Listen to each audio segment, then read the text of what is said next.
Hey everyone, welcome back to another video here on the channel. This week, Mazda was kind enough to lend me the 2025 CX-50 Hybrid Premium Plus to test and review. And I have to say, I was looking forward to this week with the CX-50 for quite some time, given I've already had very positive experiences with the CX-50 in the past, but I was looking forward to this, on paper at least, ultimate collaboration between two automakers, Toyota and Mazda, to bring the best of both worlds into one compact SUV. The reliability, the refinement, and the hybrid powertrain from Toyota with the styling, the driving dynamics, and overall, characteristics of Mazda that really make their vehicles stand out versus much of the competition. I have to say, most of that hype that I was feeling prior to this week with the vehicle was lived up to spending some time with it, and I really did enjoy the vehicle overall. But as usual with any vehicle, I did come across some likes and dislikes, some of which are carried over from the traditional or regular CX-50s. Some of them are new, introduced with the hybrid design and collaboration with Toyota. So without further ado, let's not waste time and get into everything I both liked and disliked with the 2025 CX-50 Hybrid. So as usual, starting out with my list of likes with the CX-50 Hybrid, this one is going to be a carryover from pretty much everyone within the lineup, and that is going to be the premium feel, styling, and overall material and build quality that you get in the CX-50. Now, this particular one is built in the Toyota Mazda partnership facility down in Georgia, so this is a US assembled vehicle. And overall, I just absolutely love the styling of the CX-50. I'm sure you've heard that from many other reviewers and media out there. I love the feel that you get inside of the cabin, the way the screens are laid out in the dashboard, the climate controls are separated out. Lots of physical buttons and knobs, and the material usage on the inside, especially with this Premium Plus, is slightly above average from that of many of the other mainstream automakers out there. So everything from the styling, the LED lighting, the build quality, the interior layout specifically really is a nice premium feel, and I love that about the CX-50 and a lot of Mazdas in general. Now the second one kind of goes hand in hand with that, and that is going to be the colors and color combinations that you can get on this vehicle. Now, there was a new red leather interior introduced for the CX-50 Hybrid specifically for 2025 versus that of some of the tan and other color combinations that you can get on either the standard or turbo models of the vehicle. And the one that I had was finished in the Windshield Pearl White with the black and brown two-tone leather interior. Very nice color combination, but I probably would have preferred to have the red just to see what it looked like in person. But overall, I like the color combination that Mazda has available. The red is absolutely fantastic. This Windshield Pearl White is a nice pearl white, a lot more pearl than some of the other automakers out there. And I think the color availability and the color combinations across the lineup of the CX-50 and in the hybrid specifically is very, very good. So I do like that about this vehicle in general. Next up, we have the Toyota drivetrain and powertrain.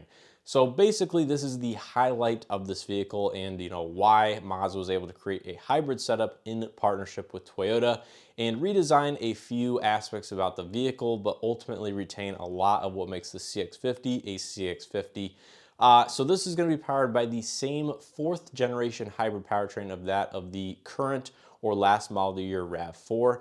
It's going to be producing 216 horsepower and about 169 pound-feet of torque. It has 3 electric motors, 2 at the front end, 1 at the rear end, so there's not a mechanical connection in the all-wheel drive system. It's simply the third electric motor powering the rear wheels, in addition to that gas and 2 electric motors set up at the front. And overall, it retains a lot of the refinement of the hybrid systems from Toyota, because ultimately it is, with a little bit of Mazda tuning to it. And I really didn't have any complaints with how the vehicle performed, but I will say kind of a small gripe about it is it seemed a little bit less refined in certain scenarios than that of the Toyota hybrid powertrains that I have driven. Now, full disclosure, I've not driven a RAV4 hybrid, so I don't know if maybe it's a characteristic of the RAV4 specifically, or maybe just this tuning in the Mazda CX-50, but there were instances where the transition between gas and electric was a little less smooth than I would have preferred. But again, this could be something to do with how Mazda has tuned the system. or ultimately how it was integrated inside of the CX-50, but it's not harsh by any means. Most people will find it more than acceptable, and I would say it's still slightly smoother than that of the average hybrid system out there. Next up, I really enjoyed the Bose premium audio system, and this is again a carryover from the standard CX-50 or other Mazdas. It is a 12 speaker setup with center point technology. It does have a dedicated subwoofer in the cargo area in the spare tire well, and you can really adjust the surround sound settings and everything like that to dial it into how you prefer to listen to music, and all of the EQ settings that one can expect. So it's a pretty high-end system. I like the center point on some of their lower levels, just to give you that surround sound type of experience and change the sound stage and things like that. So a little bit more customization than that of other similar premium audio systems on the market. So if you're looking for decently high-end audio, not the highest end out there certainly, but above average for sure, then I really did like the Bose audio system in the CX-50 Hybrid, which is a carryover from the standard vehicles. Next up, the infotainment system, specifically with the reliable Android Auto wireless connection that again is borrowed from the other CX-50 models in the lineup. So of course you have the 10.25-inch infotainment system integrated into the dashboard. Some people love that, some people hate it. I actually really do like the implementation with the multimedia controller in the center console area. And this is one of the most reliable and quickest connecting wireless Android Auto vehicles that I have still experienced. Since last year, it was already one of the quickest, and it still maintains that position in my testing with the vehicles that I have experienced. Never once dropped connection with the wireless Android Auto. There's areas around town that have interference and stuff where other vehicles will drop connection. The Mazda simply does not. And upon starting the vehicle for the first time in the day, the connection time is just extremely quick. I think you can basically be pulling out of your driveway and it's already connected to the vehicle after maybe 12 to 15 seconds at most. So really do like that about the system. It's dead reliable and certainly not as spotty as some of the other automakers that I've tested on the channel. So if you like wireless Android Auto or Apple CarPlay, I think this is a very good setup for that. And it is a touchscreen with Android Auto or Apple CarPlay, but unfortunately not a touchscreen with Mazda's own built-in UI. Next up, one of the aspects that I found, because it's winter time and it's cold outside, is the fact that the proximity entry works with at least certain types of gloves. Now, this actually shocked me, believe it or not, because most touch type proximity entry systems simply don't work with gloves or only work with compatible gloves that have, you know, the touch pads on them, things like that. But the Mazda appeared to work with any type of thin to moderately thin type of glove. I even used the back of the glove itself, which doesn't have any of that touch type material on it, and it worked just fine. So not sure what type of technology or sensors are on the door handles on the Mazda, but the fact that you can not have to take off your gloves to use the proximity entry, both getting in and locking the vehicle, is a huge bonus to me, especially given the fact that this vehicle does not come equipped with a heated steering wheel, which we'll be touching on here in just a few minutes. So pretty cool to see that the touch type door handles work with gloves. Was not expecting that. And another wintertime like, and my final like on this list, is going to be the fact that the warm-up time in the winter in single-digit temperatures was quicker than I would expect, especially for a hybrid vehicle like this. So Mazda and or Toyota has done a great job with the coolant system or cooling loop to basically heat up the engine and thus the interior cabin as quickly as possible in, like I said, single digit temperatures. There was one day with the Mazda overnight in the morning that I think it was 7-8 degrees outside, something like that. And I had started the vehicle, come back inside, and then went to leave exactly 10 minutes after starting it. And the needle for the coolant temperature was right on the border of the blue into the regular, I guess, operating temperature of the engine. And it already felt like it was warmed up significantly inside the vehicle, despite the HVAC blowing nearly at full blast. So basically what I'm saying is I think the warm-up time in single digits is faster than that of the average gas small four-cylinder engine out there, and much better than my personal vehicle, in fact. So that impressed me and was one of the aspects that would certainly steer me, especially living in the Midwest or colder climates for much of the year, to really see that as a positive aspect. So really did like the warm up time for the interior and just the engine in general in cold conditions. Now, I guess before we get into some of the other, my dislikes with this vehicle, I do want to mention some of the previous likes I had with the CX-50 Meridian Edition that also I do like about this hybrid because it's obviously the same design and things like that. I like the styling and appearance. I did already cover that. I do still think the fade on-off turn signals is a huge benefit as well for drawing attention to the vehicle for safety reasons. Because anytime you see an animated or fade on-off turn signal like this one, specifically the way Mazda has implemented it, I think it draws your eye to it. It's an amber turn signal, so it stands out versus that of red turn signals. And overall, I think it's just a pro not only for styling and aesthetics, but also for safety reasons.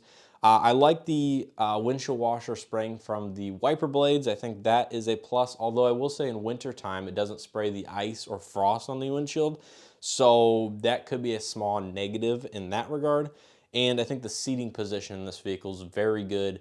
You do sit up higher given the higher ride height of this vehicle versus that of the gas CX-50s due to the powertrain requirements and the design and things like that. But the seating position is still very comfortable, very sedan-like overall, but like I said, you do have a higher viewpoint of the road, but I think that's mostly similar to that of the standard cars, and people will find them quite similar, but there is gonna be a slight difference technically on paper. So that is gonna do it for my full list of likes with the CX-50.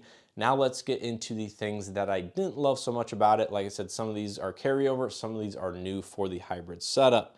Now, the first dislike I have is going to come down to the seat comfort. Now, there's a couple aspects about the seat comfort. The first one I'm going to touch on is in regards to the front seat. They are pretty darn firm. Now, I've actually watched some other content on the CX-50, and it seems like people are all over the place in terms of how comfortable these seats really are.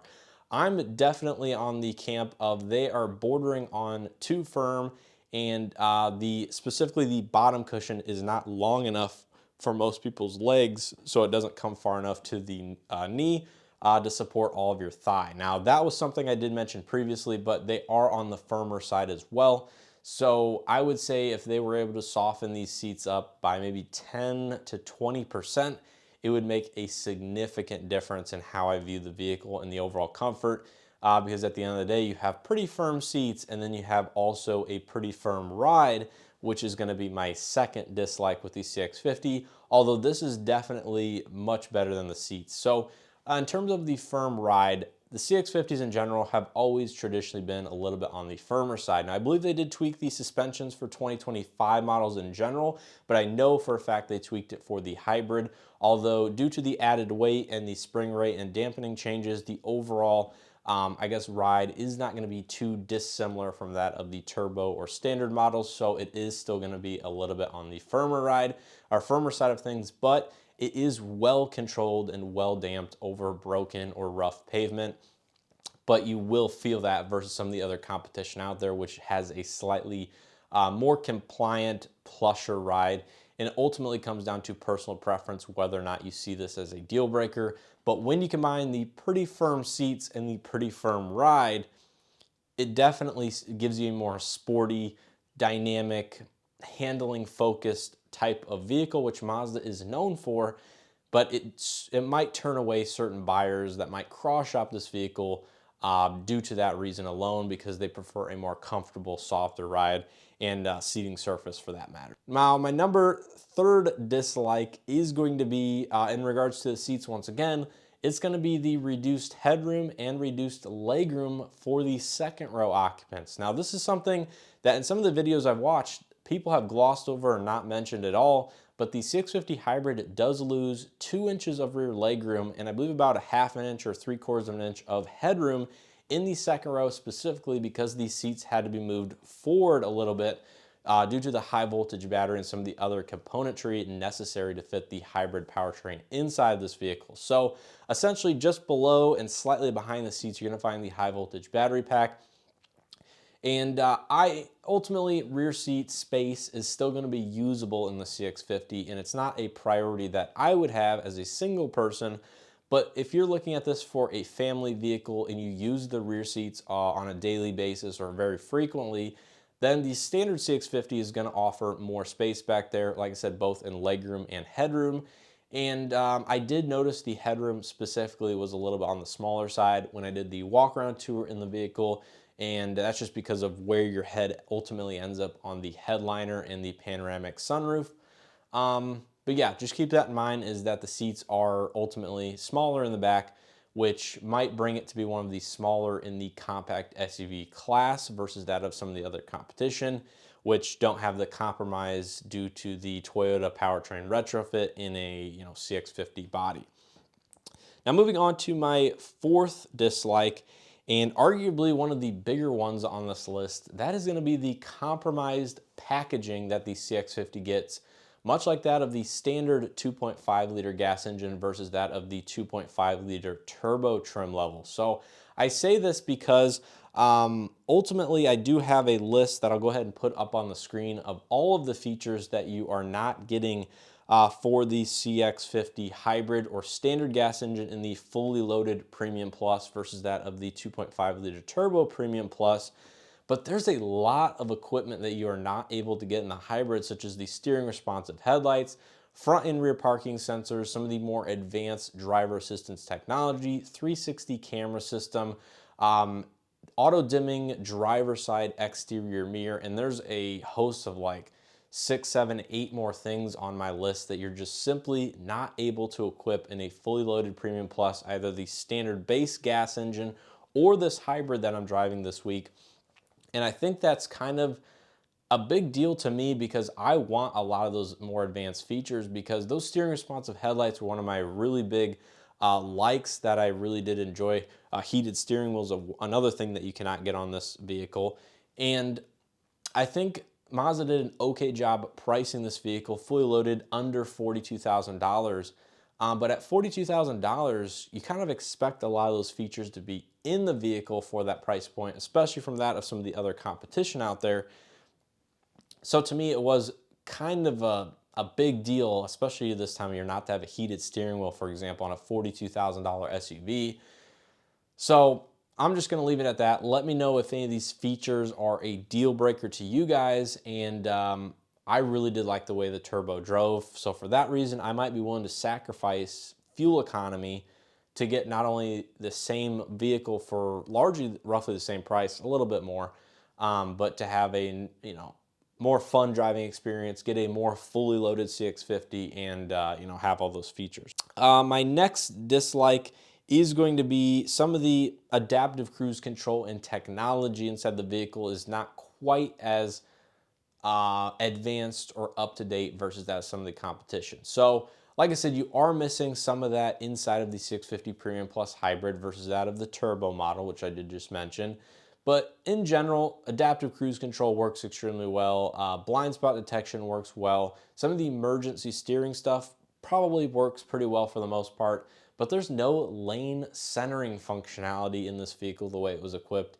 And again, I think that's something that not every automaker out there offers, but it would be nice to have some of that technology inside this vehicle. So for that reason, I kind of have to knock it not having lane centering on a $42,000 SUV once again. But that is not out of the norm, at least from some other automakers out there that are still lacking even farther behind Mazda in their driver senses. And then some of my previous dislikes that I had from the Marie Edition, I would say are not as big of a deal, or I didn't notice as much. The door sounds are still a little hollow on this vehicle. Again, that's kind of just a Mazda thing in general. I had the same complaint on the CX-70 and CX-90.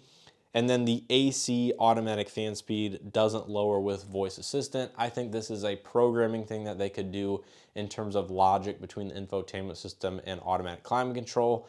But that's kind of a smaller issue that I wouldn't necessarily is a little bit of a drawback. But outside of that, really not too much of a big deal. So I think that is pretty much going to do it here for my full list of likes and dislikes with the Mazda CX-50 Hybrid Premium Plus over the last week with the vehicle. Like I said, I was looking forward to this vehicle, and I have to say, I was pretty impressed with how well Mazda and Toyota were able to collaborate on this project and offer a very competitive compact SUV. Now, I think ultimately it boils down to the features that are missing in terms of the compromised packaging in the hybrid model. And it's not ultimately as powerful as the turbo or even close. It's slightly more powerful than that of the gas regular engine. And I think it offers a good bump in fuel economy over that base engine also. So I see why this might be a very popular pick by people looking at the CX-50 if you can live with the slight compromises of the backseat space and the packaging, as I mentioned, but the styling and everything like that is still largely there from the regular models. This vehicle does have a little less ground clearance, but it sits a little bit higher. So they had to lift the vehicle about 1.5 inches, but that doesn't necessarily give you more ground clearance due to some of the components that hang down and are slightly redesigned underneath the vehicle for suspension, the motor mounts, and the electric motor at the back end, things like that. So I still think it's a very usable, very competitive, compact SUV. I just wish it had the full feature set that the turbo models had, and I think that would make all the difference in my opinion of this vehicle. But as a whole, I still think it's very nice, has a lot of Mazda influence with the heart of a Toyota powertrain, and ultimately I think that's kind of as close as you're going to get in today's world of the best of both worlds, unfortunately, because nothing's perfect. I have my own opinions. Of course, you guys have your own opinions, and you just have to determine whether or not any of these things I mentioned or any things you come across are deal breakers in your buying decision on any of these vehicles. But anyways, I appreciate you guys watching and supporting these videos. Let me know your thoughts and opinions down in the comment section below. If you guys enjoyed this video and or found something helpful, hit that like button, subscribe if you haven't already. Huge thanks to Mazda for sending this vehicle out for me to test and review. And as always, hope to see you guys in the next one.